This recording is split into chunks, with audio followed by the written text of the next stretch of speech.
mondo wachope kuma rais vision mare nitiere cha. Omiyo nyaka wang'e ni achiel, how strong is our GDP? Economy marwani ochal nade? Bende pod wan jomewacho niya we live on $1 per day? Bende wanyale ng'iyo ni wan gi skilled labor enough, we don't just export labor. Bende wanyalo ng'iyo niya now we have the labor, can we retain that labor mondo human resource marwa bende otine oganda wa ma Kenya kae? Bende nyaka wang'iye niya wan kaka oganda bende wan gi stable governance structure. Ok ni kiny kwasewacho ni wan ero koro waketo sovereign wealth fund to wachako yuagre kaka jo Kenya niya mano en agulu ma mondo ji otim nade oyud kaka they get rich fast. Bende wanyalo neno kaka oganda ni wan bende jowa odak maber nikech wasiko kwa ywak ni the standard of living ma jopiny ok ber ahinya. Ng'eny ji chandre to kwanyal chiew kawuono, yes it's a very good idea, but ang'ono mitimo.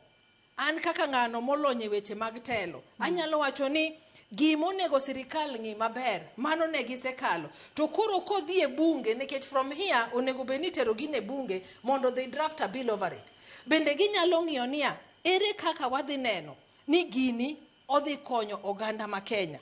En adiera ni wuoth mar first world to wasechako. Emomiyo ni neno rironi ma Summit Road itimo, emomiyo ni neno ka energy sector bende wakeyo umeme in different parts of the country. Waseneno kendo ka a beautiful thing which is called health sector.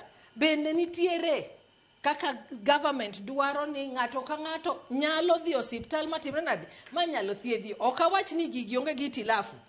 To magi gin ways matimango matero wa kuma wadwaro chope chande. Omiyo with this particular governance nyaka wa bende kaka oganda waneni seche magini obironwa bende wang'iye ni ang'ono ma government nyalo timo mondo chopwa kuma gidwaro ni wachope cha. Seche ma jopiny ywak ni oyo kanyal keto chiemo mesa, to then how are we going to become a first world country? Seche ma waneno ka accidents timre kaka ne timre mang'eny cha matine niya quality of infrastructure is still wanting. Ang'o ma government time mondo chopwa kucho? We are happy ni sani wasewinjo ni we are going to do all part of the roads infrastructure ma wan godo. Maga chiel kuom gigo manyalo miyo wachop kuma wachope cha. Omiyo kama beti ananeno ni it is a good idea en mana niya the ingredients manyalo chopo wa as a first world country bende wang'iye ni wanyalo timo gi correctly. Ere mikakati mwaseketo kaka sirikal ma mondo chopwa kacha.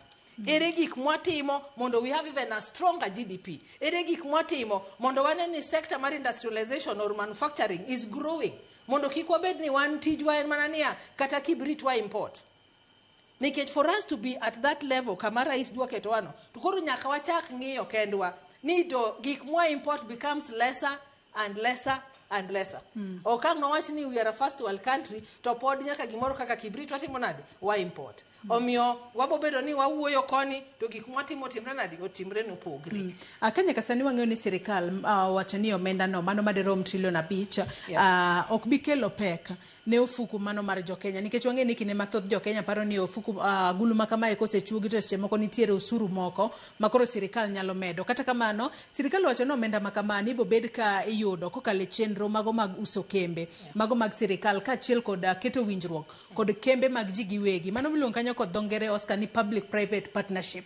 Bende ma okang makare manyalo konyo adira neno ni agulu ma kamano bedo ko trillion 5 ma ofuku mar japiny ok ohinyore gadiera. En gima ber mpango to wasetimo gigi before.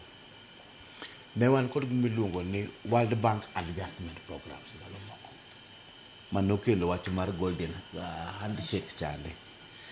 To jo World Bank anotimo research ka boyudo ni sirikal ma